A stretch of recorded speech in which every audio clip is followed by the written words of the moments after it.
கரூரில் மட்டும் ஏன் துளியும் மனசாட்சியின்றி கேட்கிறார் விஜய். லிஸ்ட் போட்ட மூத்த பத்திரிகையாளர். நடிகர் விஜய் வெளியிட்ட வீடியோ குறித்து மூத்த பத்திரிகையாளர் செந்தில்வேல் கூறுகையில், கரூரில் மட்டும் ஏன் இப்படி நடந்தது என்று துளியும் மனசாட்சியின்றி கேட்கிறார் விஜய்.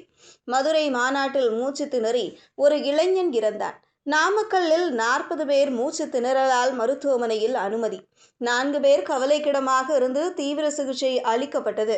விக்கிரவாண்டியில் 400க்கும் மேற்பட்டோர் மயங்கி விழுந்தனர். நல்வாய்ப்பாக உயிரிழப்புகள் ஏதும் இல்லை என்றார்.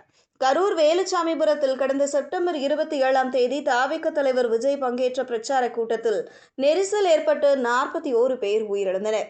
இந்த நெரிசல் ஏற்பட்டதில் சதி இருப்பதாக திமுகவை குற்றம் சாட்டி தவிகவினர் வீடியோ வெளியிட்டனர்.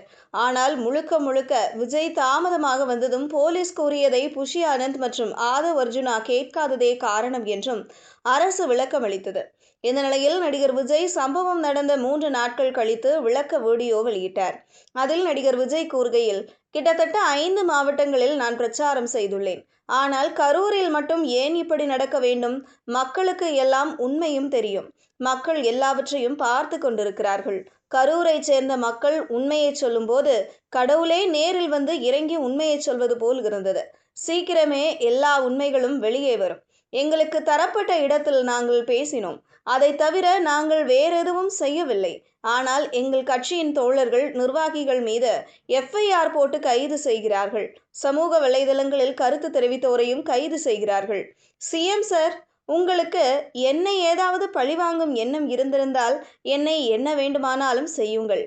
நான் ஒன்று வீட்டில் இருப்பேன், இல்லாவிட்டால் ஆபீஸில் இருப்பேன் என்று கூறியிருந்தார். இதற்கு பதிலளிக்கும் வகையில் மூத்த பத்திரிகையாளர் செந்தில்வேல் கூறுகையில், கரூரில் மட்டும் ஏன் இப்படி நடந்தது என்று துளியும் மனசாட்சியின்றி கேட்கிறார் விஜய். மதுரை மாநாட்டில் மூச்சு திணறி ஒரு இளைஞன் இறந்தான். நாமக்கல்லில் 40 பேர் மூச்சு திணறலால் மருத்துவமனையில் அனுமதி. 4 பேர் கவலைக்கிடமாக இருந்து தீவிர சிகிச்சை அளிக்கப்பட்டது. விக்கிரவாண்டியில் 400க்கும் மேற்பட்டோர் மயங்கி விழுந்தனர். நல்வாய்ப்பாக உயிரிழப்புகள் ஏதும் இல்லை.